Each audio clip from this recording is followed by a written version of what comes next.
आज आपको वर्ल्ड की सबसे पावरफुल स्पीच के बारे में बताने जा रहा हूँ। इस स्पीच को बहुत ही ध्यान से सुनिए, यह आपकी पूरा जीवन बदलने वाला है।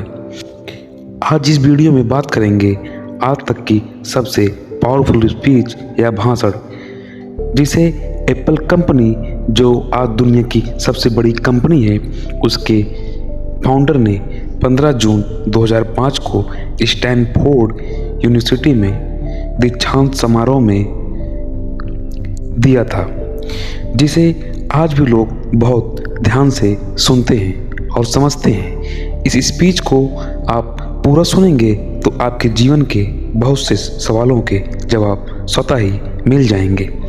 यह स्पीच आपके अंदर पॉजिटिव ऊर्जा का संचार करेगी और आपके जीवन में आगे बढ़ने के लिए हमेशा प्रेरित करेगी।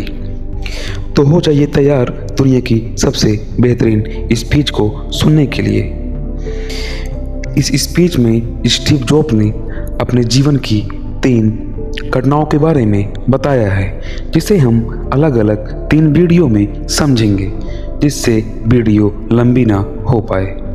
तो चलिए शुरू करते हैं। स्टीव जॉब्स, धन्यवाद। आज विश्व के सबसे बेहतरीन विश्वविद्यालय में से एक के दीक्षांत समारोह में आज आपके साथ होना मेरे लिए बहुत ही सम्मान और सौभाग्य की बात है। मैं आपको एक सच से अवगत कराना चाहता हूँ।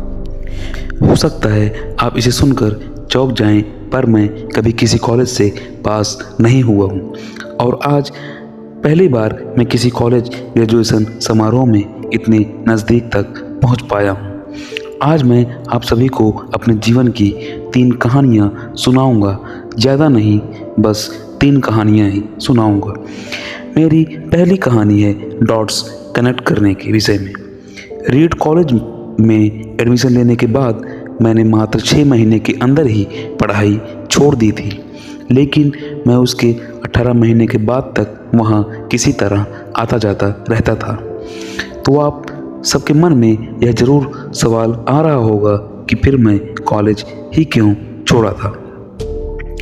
तो इसकी शुरुआत होती है मेरे जन्म से पहले की। मुझे जन्म देने वाली माता एक यंग अविवाहित ग्रेजुएट स्टूडेंट थी और वो चाहती थी कि वो कोई मुझे गोद ले ले, लेकिन इसी के साथ वो यह भी चाहती थी कि जो भी मुझे गोद ले वो कॉलेज ग्रेजुएट ज़रूर होना चाहिए।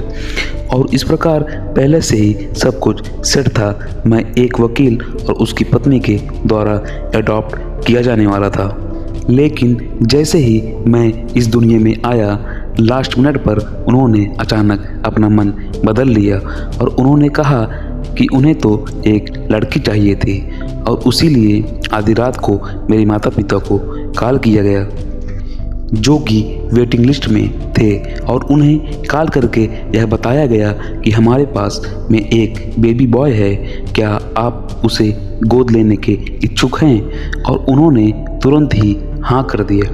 लेकिन बाद में मेरी जन्म देने वाली माता को यह पता चला कि जिन्होंने मुझे गोद लिया है वो कॉलेज ग्रेजुएट नहीं हैं और पिता तो हाई स्कूल पास भी नहीं है, और इसी कारण उन्होंने लास्ट एडॉप्टेशन फॉर्म पर साइन करने से मना कर दिया। लेकिन फिर कुछ ही महीनों बाद मेरे होने वाले माता पिता ने मेरी माँ को प्रॉमिस किया कि हम इसे कॉलेज ज़रूर भेजेंगे, और इस वजह से उसकी माता मान गई और फिर मुझे अडॉप्ट कर लिया गया। और कुछ इस प्रकार मेरी ज़िंदगी की शुरुआत हुई। और 17 वर्ष के बाद मैं कॉलेज गया, लेकिन गलती से मैंने स्टैनफोर्ड जैसा ही एक महंगे कॉलेज चुन लिया और मेरे माता पिता की सारी पूंजी मेरी पढ़ाई में खर्च होने लगी। और 6 महीने बाद ही मुझे यह आभास होने लगा कि इस पढ़ाई का कोई महत्व दिखाई नहीं दे रहा, और मुझे भी नहीं पता था कि मुझे अपने जीवन में करना क्या है। कोई आइडिया ही नहीं था कि किस तरह से ये कॉलेज मेरी ज़िंदगी में आगे बढ़ने में मेरी मदद करेगा। और इस पर मैं अपने माता पिता की जीवन भर की पूंजी पढ़ाई पर खर्च करते ही जा रहा हूँ। और इसलिए मैंने कॉलेज से ड्रॉप आउट करने का डिसीजन ले ही लिया और यही सोचा कि जो होगा मेरे साथ अच्छा ही होगा। उस समय मुझे यही चीज़ बहुत ही डरावनी लगी, लेकिन जब बीते समय को आज मैं देखता हूँ तो मुझे लगता है कि उस समय वह मेरा कॉलेज ड्रॉप आउट का डिसीजन सबसे अच्छा डिसीजन था। वो कैसे, मैं आपको अभी बताता हूँ। जैसे ही मैंने कॉलेज ड्रॉप आउट किया था, मैंने उस क्लास को करना ही छोड़ दिया था जिसमें मेरा इंटरेस्ट बिल्कुल नहीं था, और मैं सिर्फ उन्हीं क्लासेस को करता था जिसमें मेरा इंटरेस्ट था। और यह सब कुछ करना इतना आसान तो बिल्कुल नहीं था, क्योंकि मेरे पास रहने के लिए कोई कमरा नहीं था, इसलिए दोस्तों के कमरे में ज़मीन पर सोता था। मैं कोक की बोतलों को बेचकर मिलने वाले पैसों से खाना खाता था। मैं हर संडे 7 मील पैदल चलकर हरे कृष्णा मंदिर जाता था, जिससे कि हफ्ते में कम से कम मुझे एक बार भरपेट खाना मिल ही जाता था, और यह मुझे बहुत ही अच्छा लगता था। अब मैं आपको ये बताता हूँ कि कॉलेज ड्रॉप आउट करना मेरी ज़िंदगी का सबसे बेस्ट डिसीजन कैसे था। उस समय रीड कॉलेज देश की सबसे पढ़ने वाली जगह में से एक ऐसा कॉलेज था जहाँ कैलीग्राफी सिखाई जाती थी। पूरे कॉलेज परिसर में हर एक पोस्टर, हर एक लेवल पर बहुत ही खूबसूरती से हाथों से कैलीग्राफी किया जाता था। और क्योंकि मैं कॉलेज छोड़ चुका था, इसलिए मुझे साधारण क्लासेस करने की कोई आवश्यकता बिल्कुल नहीं थी। तो मैंने यह निर्णय लिया कि मैं कैलीग्राफी की क्लास ही करूँगा और इसे बहुत ही अच्छी तरह से सीखूँगा। तो मैंने सेरिफ और इसके सेरिफ टाइप फेसेस के बारे में सीखा, अलग अलग अक्षरों के बारे में सीखा और इनके बीच में स्पेस वेरी करना भी सीख गया, और किसी अच्छी टाइपोग्राफी को क्या अच्छा बनाती है यह भी मैंने सीख लिया। यह सब कुछ बहुत खूबसूरत था, ऐतिहासिक था और इतना आर्टिस्टिक था कि इसे साइंस के द्वारा कैप्चर किया नहीं जा सकता था, और यह सभी मुझे बहुत ही ज़्यादा आकर्षक लगता था। उस समय तब मेरा ऐसा कोई भी विचार नहीं था कि मैं इन सभी चीज़ों का प्रयोग कभी भी अपने जीवन में करूँगा। लेकिन जब 10 साल बाद हम अपना पहला मैकिन्टोश कंप्यूटर बना रहे थे, तब मैंने इसे मैक में डिज़ाइन कर दिया और यह बहुत ही खूबसूरत टाइपोग्राफी वाला विश्व का पहला कंप्यूटर बन गया।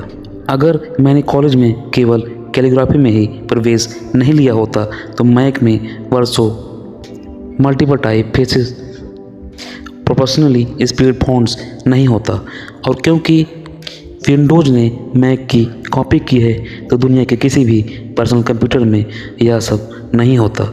जब मैं कॉलेज में था तो भविष्य में देखता तो इस डॉट्स को कनेक्ट करना बिल्कुल असंभव सा था, लेकिन जब 10 साल बाद मैं बीते समय को देखता हूँ तो मुझे सब कुछ एकदम क्लियर नज़र आता है।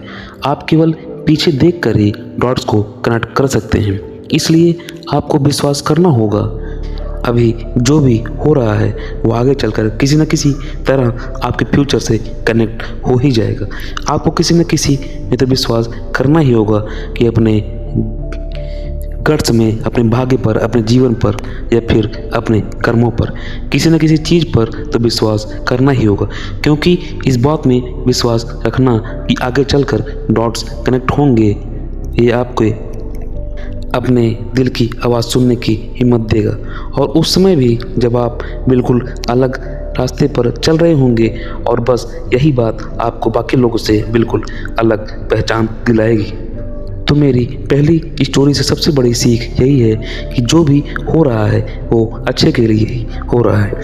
अभी आप जो भी कर रहे हैं वो आगे चलकर आपकी लाइफ में किसी न किसी काम ज़रूर आने वाला है। आप बस आप में विश्वास रख कर करते जाइए जो भी आप कर रहे हैं, यह भी आपके भविष्य में काम आने वाला है। यह थी स्टीव जॉब्स की एप्पल कंपनी की फाउंडर, उनके पहली स्टोरी के बारे में जानकारी। अब हम अगले वीडियो में जानेंगे उनकी दूसरी स्टोरी के बारे में। तब तक आप इस स्टोरी को सुने और समझें और अपने जीवन में इसे ज़रूर उतारने का प्रयास करें। मिलते हैं इसी कहानी के पार्ट 2 में। धन्यवाद।